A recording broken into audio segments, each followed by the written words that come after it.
What are the Warriors and Cavaliers saying in the locker rooms? Has Golden State wrapped this thing up? Is this the best team of all time? The only question left is, say it with me, you win.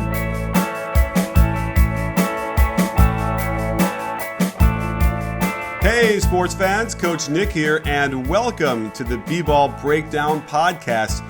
Today I'm pleased to bring on a friend of the program, Anthony Slater, who is the Warriors beat writer for Mercury News, and is a guy who's on the ground, boots on the ground at every game, every series and everything, and was in there for every press conference last night. So, Anthony, how are you feeling this morning? A little tired, right? These 9 p.m. Eastern time tips are a little rough, but I'm good. I mean, I definitely had the energy through the game last night, a little late. I mean, early next morning it's tougher, but man, those type of games give you plenty of adrenaline. I can imagine. And so you're there. You're in the post game, press conferences. Was there anything that struck you when you were listening to the coaches and the players talk that just sort of like raised your eyebrows? Oh, I didn't even consider that, or give you some insight into how this game 3 unfolded?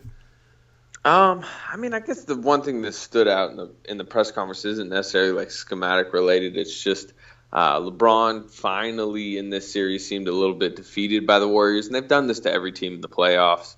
Blazers, Jazz, Spurs, and now Cavs. Where as the series like kind of moves on and it goes from 1-0 to 2-0 to 3-0, you can just kind of sense the team getting more dejected in their comments. And the Cavs were more confident than any team they faced. I mean, you heard them before Game 2 talking about they're not going to slow the pace. They're not going to change the lineup. They just need to play better. Things could have been differently. But finally, losing at home, losing like that, going down 3-0, LeBron kind of just started saying the Warriors have the most firepower he's ever played in his career. And just some of his comments and, even their other players and Ty Lue, it just seemed like, and you can understand now they're down 3-0, but it's just finally they seem to accept it that this is not going to go their way. Right. Well, let's walk through a little bit of that end, because I'm getting ready to do a video on this and trying to you can help me coalesce my thoughts. It's a 6-point lead with 3:08 to go. They go on a 5-0 run. They're at home. The referees, well, we could talk about that in a minute, but it just felt like, there was a lot of things going in their favor. An 11-0 run to end the game in the finals. I don't think I've ever seen that before, particularly from a visiting team. What did you sense going through there? What was going on that led to this crazy finish? I remember one of the early shots. People remember the Durant 7-0 run because it's series changing. But Curry had a really kind of free, wide open lane that the Cavs didn't defend well. They're up 6, I believe, at the time. Mm-hmm. So I just think that was poorly defended. And then it really just goes to that Durant 7-0 run. I mean, it's a minute 15 left. Cavs are up 4. I mean, usually teams close that out. He makes a nice play, tough shot, little floater to get it to 2. But with 52 seconds left, I mean, I think this is the shot that haunts the Cavs is LeBron driving. I thought he made a good pass. You got Kyle Korver in the corner. Look, they gave him a first-round pick for Kyle Korver. That's the corner 3 they got him for. If he hits that corner 3 and with 52 seconds left, they go up 5. To me, that's basically game over. But he misses. Durant gets the rebound, and 7 seconds later, he just dribbles it up, pulls up for 3, hits the 3 that puts the Warriors up 1. That's a 6-point swing in 7 seconds. So that sequence, I think, just kind of daggers the Cavs a little bit. Then they do have another chance. It's KYRIE Irving. They're only down 1. KYRIE Irving's been incredible getting to the rim all night, 16 of 22 on 2-point shots. But he was 0-6 on threes, and I think that's maybe where the fatigue sets in. I think KYRIE to that point had played about 44 minutes, which is a lot more than the Warrior stars.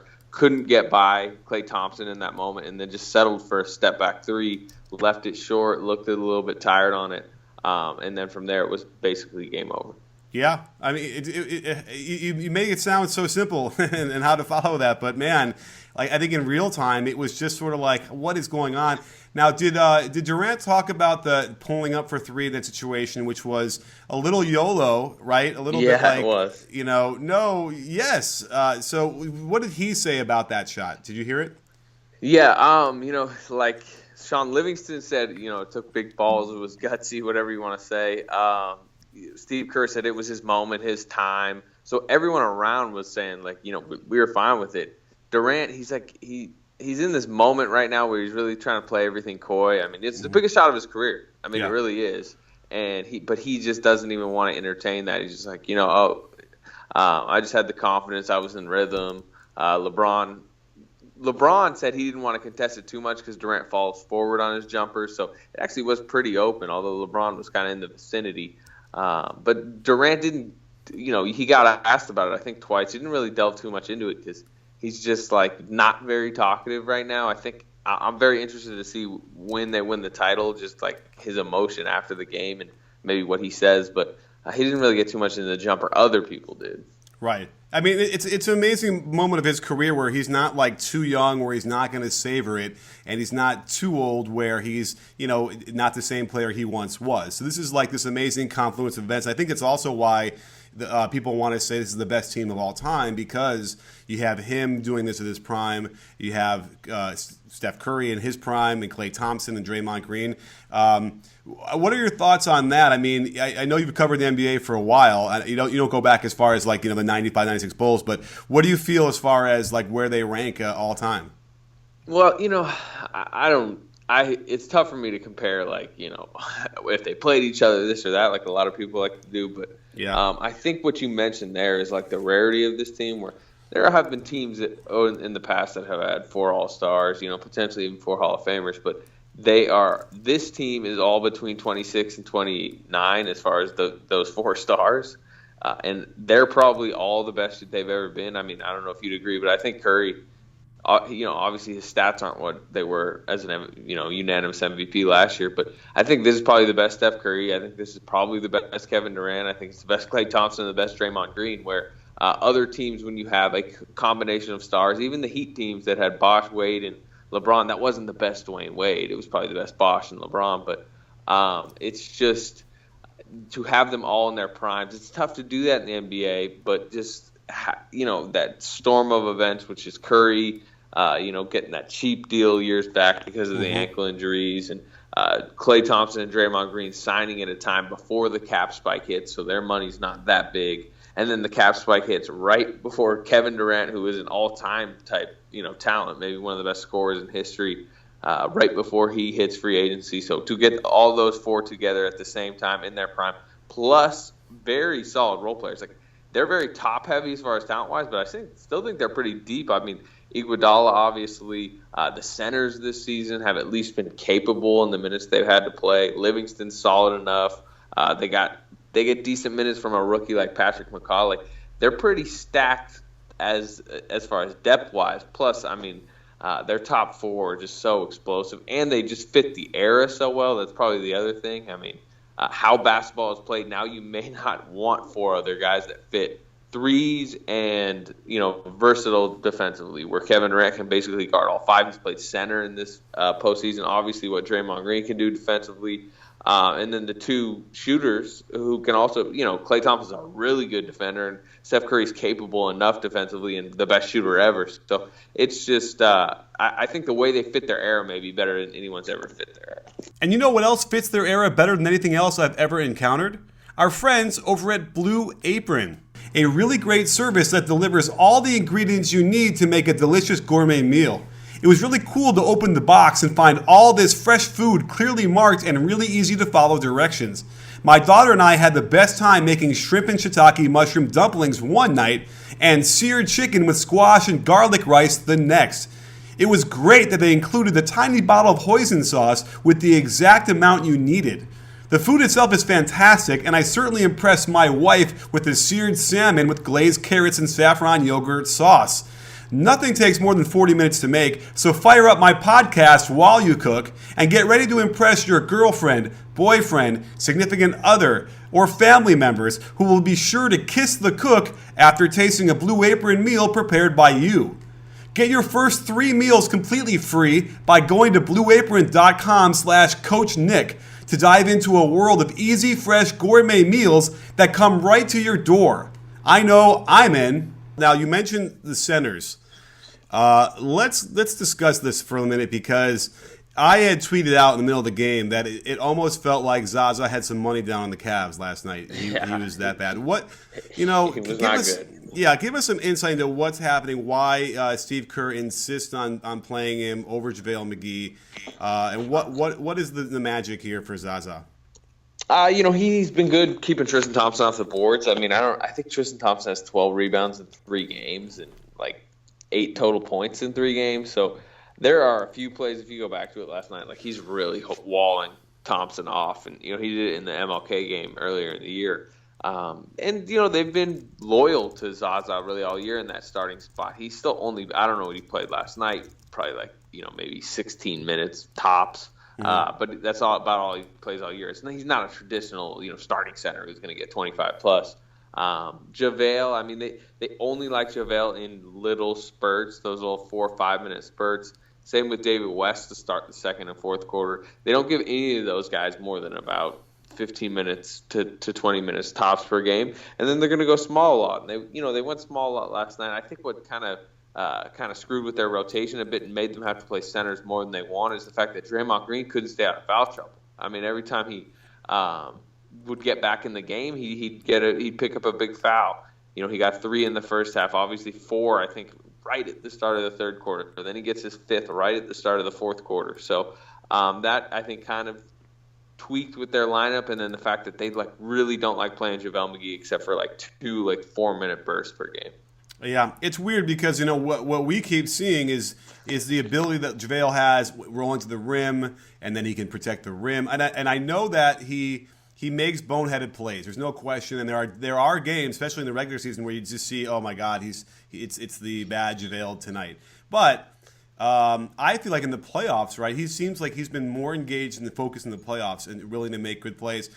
To me, it just feels like if they just gave him a chance to play 20 minutes, he would learn and he would improve and he would give them so much more than what Zaza is giving him. I just it's kind of scratching my head. The guy's still nice, not even 30 yet.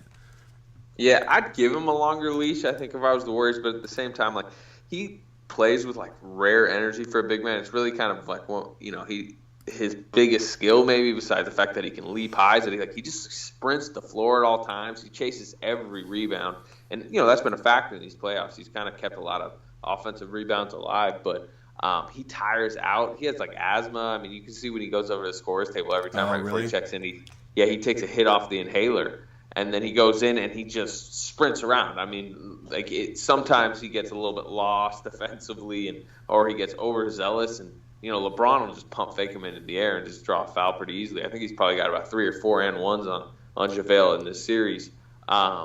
So yes and no. I mean, maybe they should come back with him at a time. But if you watch him, by the end of about a 4 or 5 minute stint, he's just winded. I see.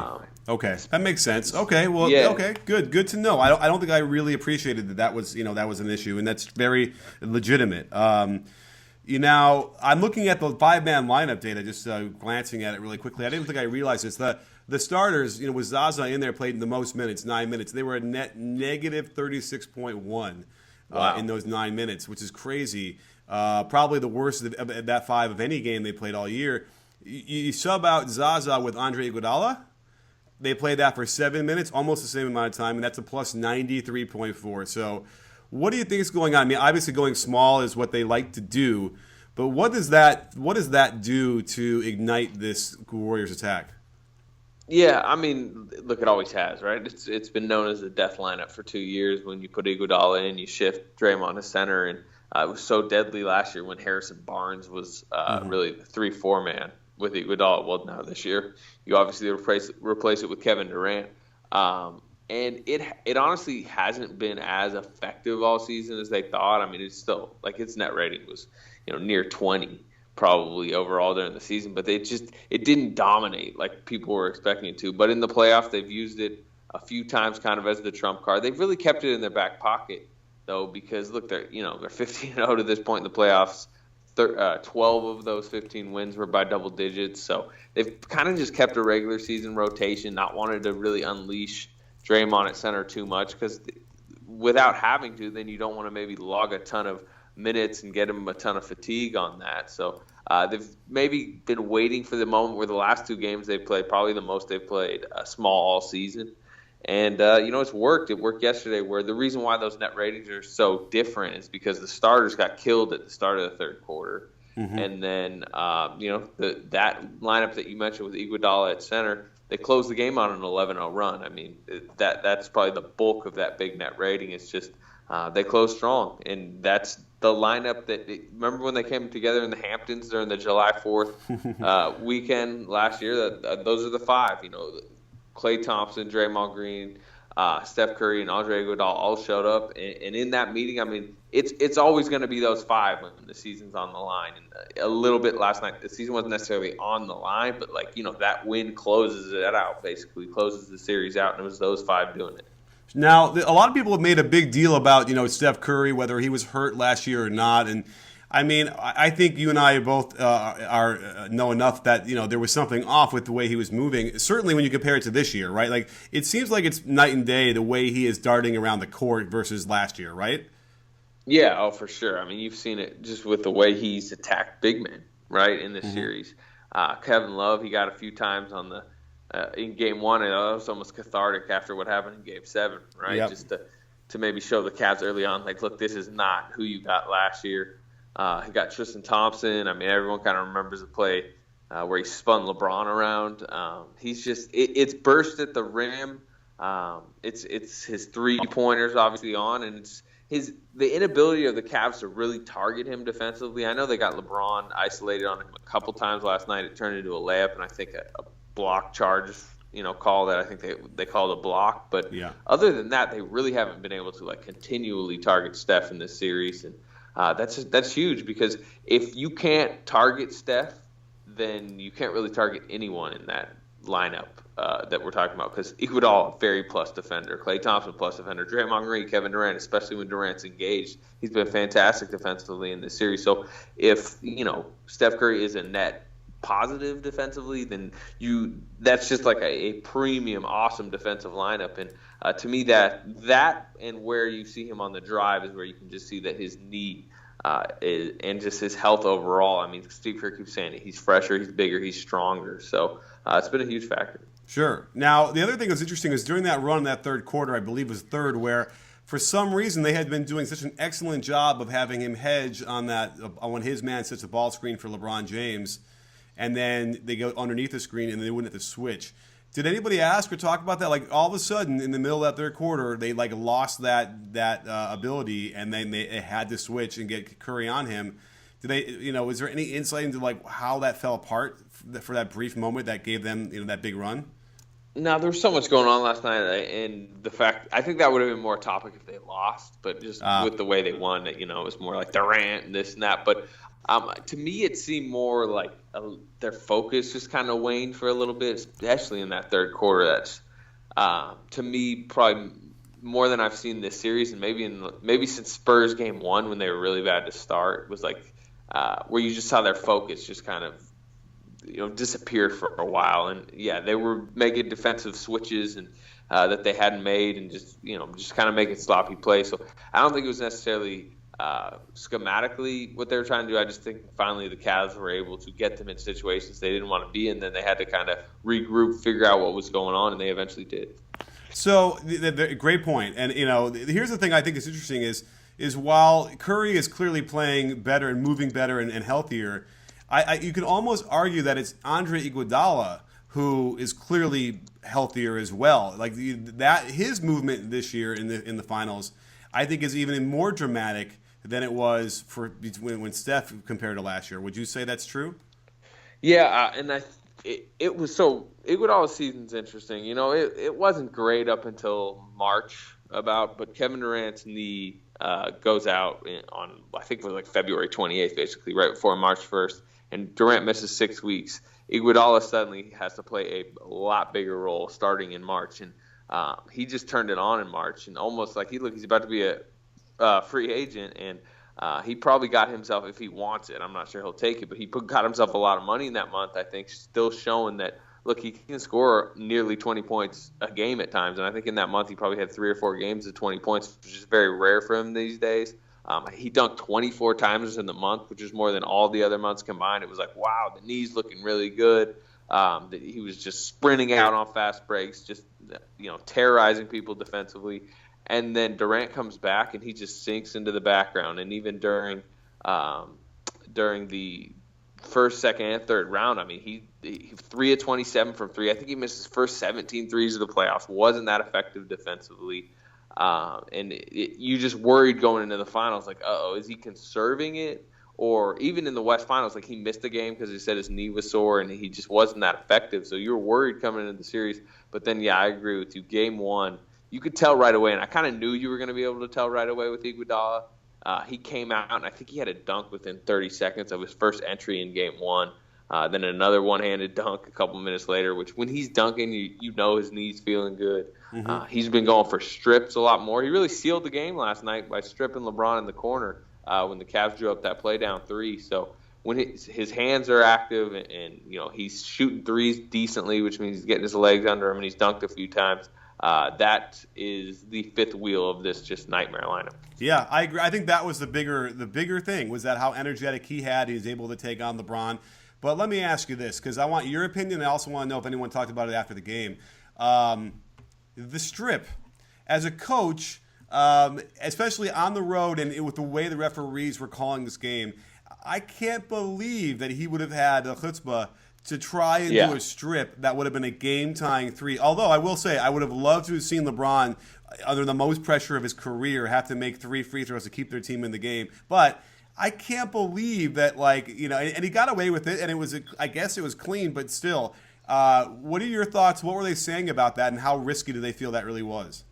Yeah, Iguodala was saying, first of all, he said he was mad at himself for allowing LeBron to get that open off that inbound, and then he kind of said, but beyond that, it wasn't like he was kind of trying to explain, because that was the question. It was like, why'd you do that? That was pretty risky. That's a gamble. Like, what made you do that? He's like, look, you don't have as much time. As everyone who can sit here and analyze it after the game, you don't have that much time in the moment to make a yes or no decision. It's just instinct at that point. Iguodala has made a career out of having incredibly quick hands on that exact type of play.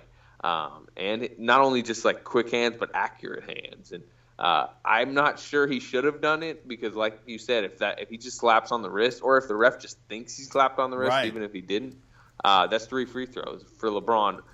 And you'd probably rather him have a contested fadeaway corner three. But Iguodala, accurate hands, just like Kevin Durant hits the accurate three from 28 foot out, even though Kyle Korver, who's probably is a better percentage-wise three-point shooter, misses the open corner three. It's just the Warriors making the plays at the right times. They get the steal, they get the three, they close the game. Yeah, and it was, it's a lot of confluence of events. Like, if the ball was inbounded on the other side and they do that play, then LeBron is now catching it on the right side of his body where it's an easier shot, whereas on the left side he had to bring it across, which is opening it up for Iggy to do that. And I'm watching because, the left arm comes down as well. It's weird. Both arms come down. The right arm gets the strip, the left arm misses. But again, it's like, for a ref could easily just say, like, oh, he must have hit him on the shooting arm and 3 free throws. It's crazy. Now, did they anybody talk about, like, were they going to foul if they had a chance to only give him 2 free throws up 3? Yeah, he said it was possible, but it would have been too risky there. Like, right. You have to foul on the catch if it's going away from the hoop a little bit, but you can't just grab him there, because LeBron would have probably he did kind of very quickly get up into a shooting motion. So if you wrap up right there, it's 3. I mean, they're going to give him 3 free throws. So I think it was talked about, but the way the play kind of formulated, you couldn't. Sure. Fair enough. Yeah. I mean, listen, these are the plays that we will remember, and they go down as, you make them, and that's why they get celebrated. The series is over, right? Are we all? Does everyone sort of feel that way? Yeah, unless I think the Warriors learned their lesson last year to not think it themselves. Basically, I mean, they thought it was far over last year at 3-1. 3-0 is not that different from 3-1, but I mean, look, this team has won now, let me do the math here. So 15 in the playoffs, plus I think they won, 13 of their last 14 or something like that, or maybe more than that, like 16 of their last 17. They've won about 31 to 32. So, yeah. and with historic net rating, 12 of their playoff wins are by double digits. Like, that team is not going to lose 4 in a row. So, is it over Friday? I probably predict it is. I think I've seen it in the last 3 series where in Portland, the Warriors were down, I think, something like 15 in the second half in round 1 in game 3. And then they came back and won. And then game 4, they just blew them out. I think it was 45-22 in the first quarter. And they just, kind of cruised to a win because the team was just, the Blazers were dejected down 3-0. Same thing in the Jazz series. Jazz actually only lead in that series came in game 3. They played well in game 3. Warriors come back, beat them. That Salt Lake City crowd is just a lot less energy. That team has a lot less energy in game 4. Warriors blow them out in game 4. Same thing in San Antonio. San Antonio leads a lot of game 3, ends up losing to the Warriors, doesn't lead at all really in game 4. I mean, Warriors just kind of blow them out. So that is what I'd expect. Although, LeBron James probably has a bit more pride where he may really try to get that team up and say, hey, they're going to beat us, but don't get swept on our home floor. At least bring it back to Oakland. But if the Warriors get up early, I almost think the Cavs might lay down. Yeah, it looks like. I mean, I thought that the backbreaker was the backdoor cut in Game 3 that KD gets a dunk on LeBron, and you can see LeBron react there. That almost felt like, or either that play or in Game 3 as well when he blocks Kevin Love's jump hook, and then he comes down and gets an and one after blowing by LeBron. Like those are the 2 plays in my mind that felt like that was when they just ended the series, and even just mentally the Cavaliers weren't going to do it. I had 2 questions for you, but I'm not going to do what some people do in this press conference, which is a mistake, which is ask both of them at the same time, because then they never get the answer to one of them. So one at a time. Finals MVP. Let me just throw out the numbers here because I'm looking at them right now. Steph Curry, 28.7 points, 9 assists, and basically 10 rebounds a game, right? Like that, which is when we can talk about his rebounding, which has been fantastic. Now you have, and then you're talking about 44.8% from the field, 48% from 3. All right, and then let's see, and then 3.7 turnovers. Now you have Kevin Durant, 34 points per game, 6 assists, 10 rebounds, 2 blocks. I didn't mention the two steals a game for Curry. And then he's shooting out of his mind, 56% from the field, 52% from 3. Who gets the Finals MVP? I think at this point it's pretty clear it's Durant through 3 games, just because he's had the moments, but just think about the games he's had. So he goes game 1, 38 points, 8 rebounds, 8 assists, 0 turnovers, when LeBron had 8 turnovers in that game. Mm-hmm. And the story coming out of game 1 was like, wow, Kevin Durant really outplayed LeBron. Remember, he had those 6 open dunks that kind of defined that game in the first half. Mm-hmm. Then you go to game 2, and look, as great as Curry's been, and you mentioned it, he's been incredible. The 13 rebounds he had last night led the team. I mean, he had more rebounds last night than Tristan Thompson has in the series. But wow. So Durant defines game 1 basically. Durant kind of defines game 2 too, because he has a stat line that nobody's ever done before, which was 33 points, 13 rebounds, 6 assists, 5 blocks, and 3 steals. He had probably the defining play, which you already mentioned, where they get him in the post. Warriors are basically like the game almost feels over, but they need one more play to kind of put it over the top. Well, Cavs get him isolated in the post with Kevin Love. They try a post-up move. He just basically eats the hook shot, like palms it, blocks it, brings it up the court after talking smack to Kevin Love, and then hits the little fadeaway after he blows by LeBron to kind of seal that game. So you're coming out of game 2 talking about Durant's all-around performance, which includes his defense. And then game 3, I thought overall Curry was probably had a better game than Durant last night, but everyone remembers the 7-0 run that Durant won the game with. I mean, he hits the game's biggest shot. He scores, from the 1:15 mark to the 12-second mark, which is 63 seconds. He outscores the Cavs 7-0, turns a 4-point deficit into a 3-point lead. So he basically defines all 3 of these games. I think unless it's just a monster Curry game 4 performance, a 50-point type game, and like a game winner type situation, I think it's probably going to be Durant, which, it's tough luck for Curry. I know he talks about not caring about individual awards, but to have 2 regular season, finals trophies, to now he'll have 2 titles, but to still not have a finals MVP is kind of interesting. It is interesting, without question. Now, let's take a step back then, because the second question, which is connected to this, is who is the better player?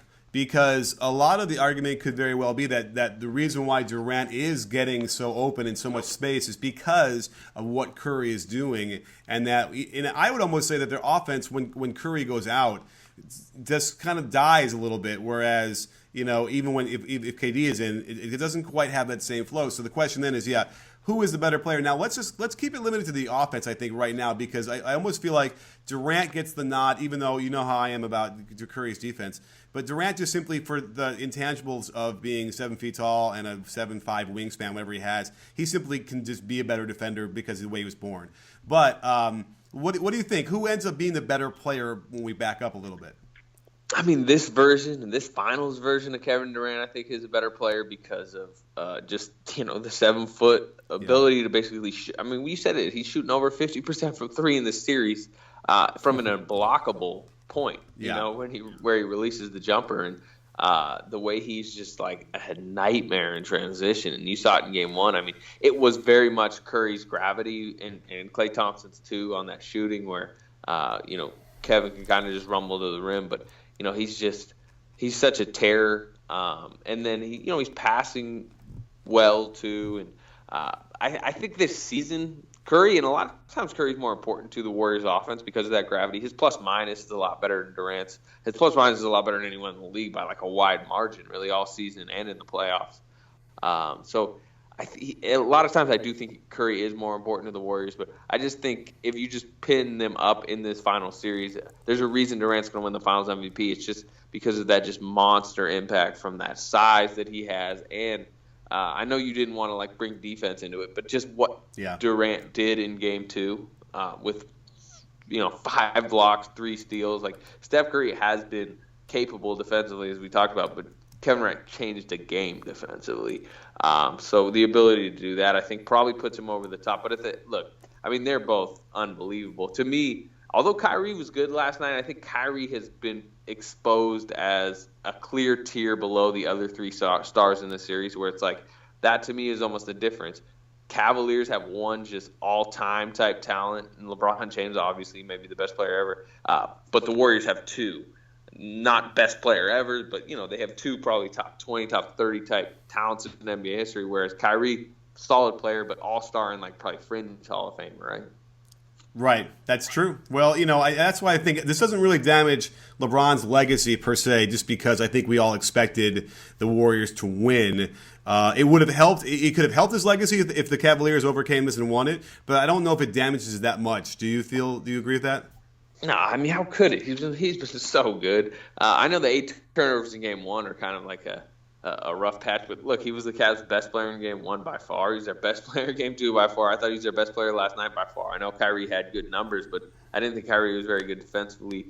LeBron has, it's been tough for him in this series. He's kind of tapered off a bit in all the second halves just because he has to spend so much energy, and he hasn't guarded Durant as good as the Cavs would probably like him to. I think Durant has really good numbers against him individually in the series, but he just has to do so much, and but he's willed them into these games with when he just gets the rebound and just bulldozes into the lane. I think he was 10 of 12 last night. He was something like 10 of 12 in the first half in Game 2, where he just drives and. He makes Andre Iguodala, 6'7", pretty muscular guy, look like he's, me out there basically trying to guard a fast break when he just rumbles through it and dunks on him. So, plus he's hitting threes. I mean, look, if you criticize LeBron James after this series, you don't really know basketball, right? Right. I mean, yeah. Well, it's right. And as we wrap this up, I'll throw this out there that he kind of disappeared down the stretch a little bit. I feel like that's when they needed him, and he made the pass to Korver, but in between sort of that and the 3.5 minute, 4 minute mark, I got to go through the footage again to really study it, but it just feels like. He kind of just didn't have a presence there. And, quite honestly, it was the same in Game 7. Without KYRIE, with his fireworks last year, they lose the Game 7. And, LeBron was probably going to get a lot of crap because he just disappeared. I don't remember the numbers, but it was it wasn't great. It wasn't good at all, in fact, down the stretch. So, yeah. He's human, though. I mean, he's human, and all of that energy that he has to expend to keep them in the game and at times guard Durant, it wears on him. So he's 32 years old too, and this is his 7th straight Yes. finals. I don't know how many minutes he's logged, but it's just an outrageous amount. So he's not just, immortal, and I think that's the difference. But like, I don't know how you can watch what he's battling, especially this Warriors team, and just be like, look, this is an incredible athletic feat, even if at times down the stretch he looks tired. For sure, for sure. Well, listen, I can't thank you enough for coming on and giving us all this great insight. That was it's an incredible, this game, an incredible series so far. Just to watch this team do what they're doing at an unprecedented level. So, Anthony, again, thanks for coming on the show, and we will have to try and catch up with you, I guess, over the summer when we're talking about free agent stuff and whatever. Yeah, should be good. Appreciate you having me. You got it. And then, as always, you're the friend of the breakdown. I'm trying to coin that phrase, friend of the breakdown. And anyway, either way, thanks for coming on the show. And don't forget, sports fans, at B-Ball Breakdown, we're not a channel, we're a conversation. You in? Are you in, Anthony? I'm in.